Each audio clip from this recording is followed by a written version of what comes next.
सोलापूरच्या शास्त्रीनगर भागातील प्रसिद्ध hotel Mashaallah mutton biryani, chicken biryani, keema masala, chicken angoori, Jumma special खिचडा, जेवणानंतर स्पेशल चहा मिळेल। किलो प्रमाणे पार्टी ऑर्डर्स स्वीकारले जातील। हॉटेल माशाअल्ला, शास्त्रीनगर, हनपिया मस्जिद जवळ, सोलापूर। प्रोप्रायटर इब्राहिम कुरेशी। राज्याचे आरोग्य मंत्री तानाजी सावंत यांच्यावर आमदार रोहित पवार यांनी जहरी टीका केली आहे। विधानसभेला लोकशाहीच्या माध्यमातून तानाजी सावंत यांच्या नांग्या आम्हाला ठेचायच्या आहेत। तानाजी सावंत राज्याच्या तिजोरीवर डल्ला मारणारा खेकडा आहे, अशी खळबळजनक प्रतिक्रिया आमदार रोहित पवार यांनी पंढरपूर दौऱ्यावर दिली आहे। नाही, अराजकीय व्यासपीठ होतं। या व्यासपीठावर तुम्ही जर बघितलं तर बरेच नेते विविध पक्षाचे तिथे आले होते। हीच तर अध्यात्माची ताकद आहे।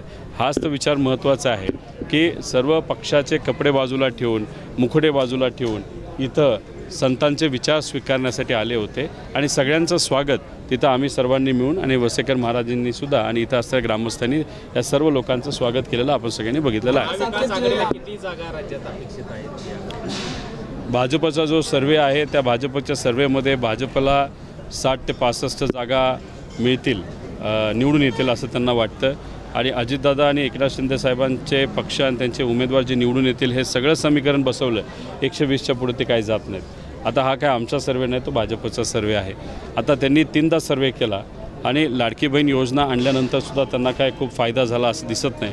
म्हणूनच अमित शहा महाराष्ट्रात येऊन असं बोलले की त्यांच्या कार्यकर्त्याला फोडा, पदाधिकाऱ्याला फोडा आणि मग काही करा पण सत्ता आणा। त्याचा अर्थ की त्यांनी ज्या काही पॉलिसीज या राज्यामध्ये आणल्या महायुतीली त्या लोकांना पटलेल्या नाहीत। पटल्या असल्या तरी महायुतीला काही मतदान लोक करणार नाही। म्हणून कुठेतरी भाजपचे नेते आता घाबरलेले आहेत, केंद्रातले पण आणि राज्याचे पण। हे आपण सर्वांनी बघितलेलं आहे।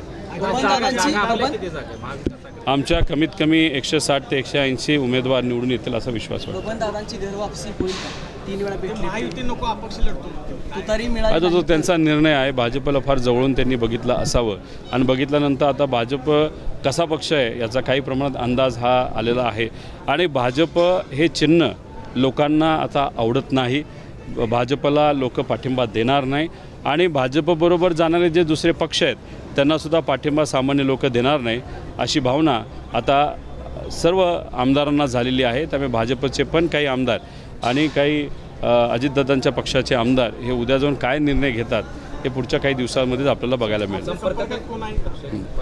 संपर्कात बरेच आहेत, पण पवारसाहेबांनी काही प्रमाणात निर्णय घेतलेला आहे की 90 ते 95% मतदारसंघामध्ये जे लोक आपल्याबरोबर निष्ठेने राहिलेत त्यांना पहिलं प्राधान्य द्यायचं आणि जे दुसऱ्या पक्षातून लोक आपल्याकडे येत आहेत त्यांना राहिलेल्या 5-7% आपण प्राधान्य देऊ। शेवटी निर्णय हा साहेबांचा, जयंत पाटलांचा आहे। अमित शहांचा तुम्ही विषय सांगितला, 2019 साली तुम्हाला त्यांनी संपर्क केला होता असं बोललं जातं, कधी झाली होती भेट तुमची? असं कोण म्हणलं होतं?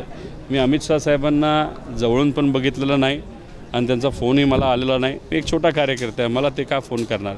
आता भाजप माझ्याबद्दल अशा जर अफवा पसरवत असतील ह्याच्यावरून एकच गोष्ट कुठेतरी कळते की स्वाभिमानी कर्जतकर आणि जामखेडकरांचे जे काही राजकीय वजन आहे, नाहीतर कर्जत जामखेडचं राजकीय वजन या महाराष्ट्रामध्ये जरा बऱ्यापैकी वाढलेलं आहे। कारण केंद्रातले सुद्धा भाजपचे नेते महाराष्ट्रात जेव्हा येतात, नाहीतर महाराष्ट्राचे भाजपचे नेते जेव्हा महाराष्ट्राच्या राजकारणाची चर्चा करतात त्यांना पहिलं नाव हे कर्जत जामखेडचं घ्यावं लागतं। याचा आनंद आणि अभिमान मला आहे आणि मला विश्वास आहे की लोक माझ्याबरोबर असल्यामुळे मला कुठल्याही प्रकारची भीती नाही। आरोग्यमंत्री तानाजी सावंत यांचे पुतणे अनिल सावंत यांनी देखील भेट घेतली आहे। काय कोणाचे? अनिल सावंत आरोग्यमंत्र्यांचे पुतणे। हो, ते इथेच आले होते, आरणच्या कार्यक्रमाला आले होते। ते तिथं भेटले, बोलले, चर्चा सामाजिक होती, राजकीय कुठेही चर्चा नव्हती। खरं तर स्टेजवर आले असतील कारण का हा आध्यात्मिक कार्यक्रम, ते बोलले होते की कार्यक्रम चांगला असल्यामुळे मी तिथं आलो आहे। आता त्या बाबतीत चर्चा काय झाली हे उद्याच जाऊन आपल्याला कळेल।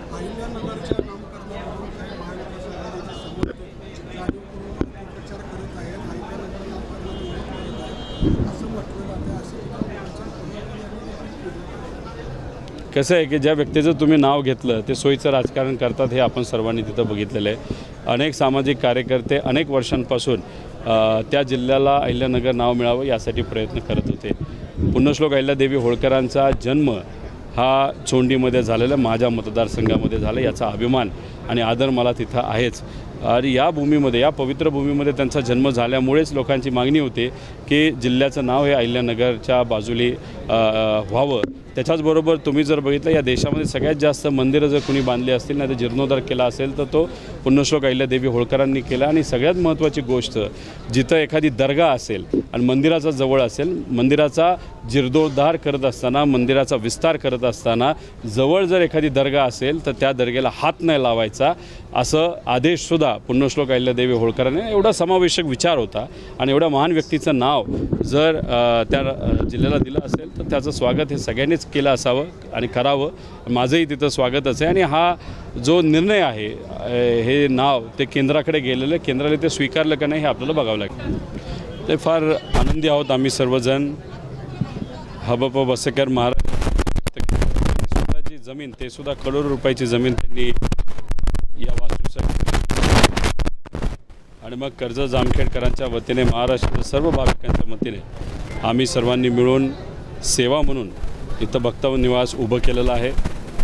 याच्या आधी आपण त्याचं भूमिपूजन केलं होतं. अनेक लोकांना असं वाटत होतं की बिल्डिंग पूर्ण होणार नाही, पण वर्षातच 2 मजले पूर्ण झालेले आहेत. येत्या काळामध्ये अजून 2 मजले या भक्तनिवासवर आपल्याला बांधायचे आहेत आणि ते सुद्धा बांधले जातील. आणि इथे येणारे सर्व असंख्य जे भक्त आहेत त्यांना राहण्याची चांगली व्यवस्था झाली, त्याचा आनंद आणि अभिमान आम्हा सगळ्यांना नक्कीच आहे. लक्ष्मण हाकेंचा जो काय प्रसंग झालाय पुण्यामध्ये, त्यामध्ये त्यांना ज्यांनी धरलं होतं त्यांचे फोटो तुमच्याबरोबरची व्हायरल त्यांच्या समर्थकांनी केलेले, हे सगळं प्री प्लॅनड होतं असा आरोप. बघा, त्यांचं उपोषण पण तुम्ही एक समजून घ्या, तुम्ही आमच्याकडे जर बघितलं तर आम्ही लोकातली माणसं आहोत.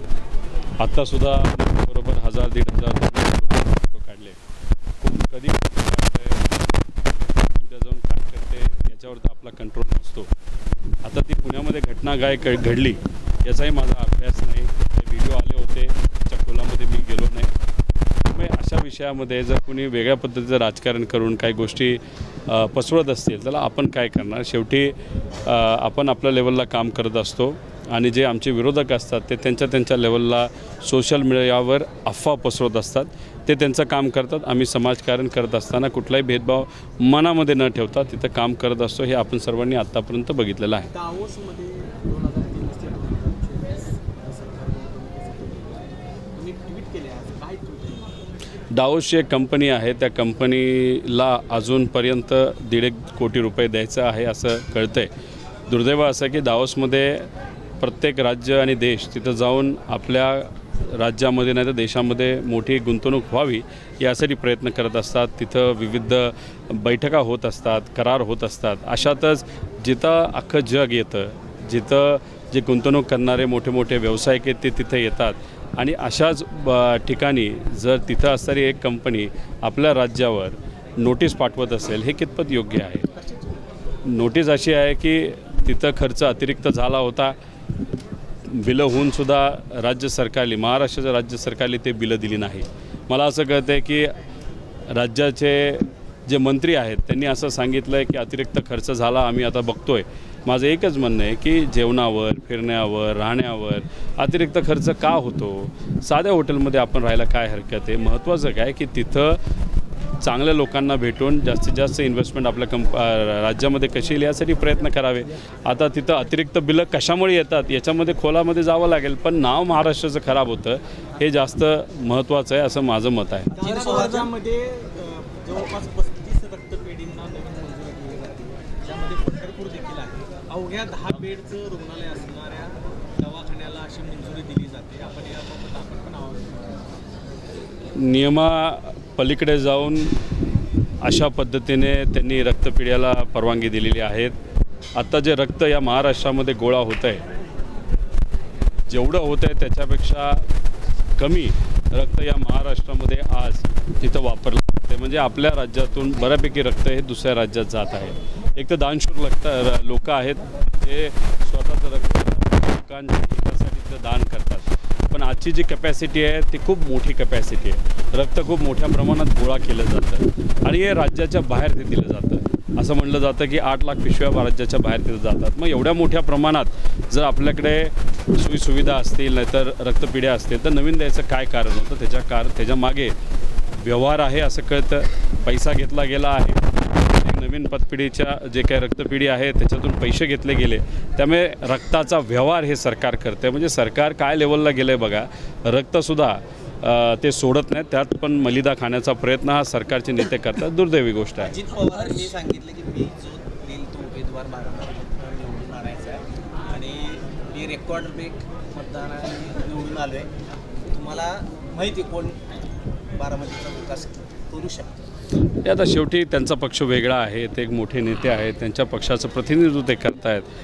महाराष्ट्रामध्ये त्यांच्या पक्षाला जास्तीत जास्त सीट मिळाव्यात यासाठी ते प्रयत्न करत आहेत, भाजपशी लढत आहेत.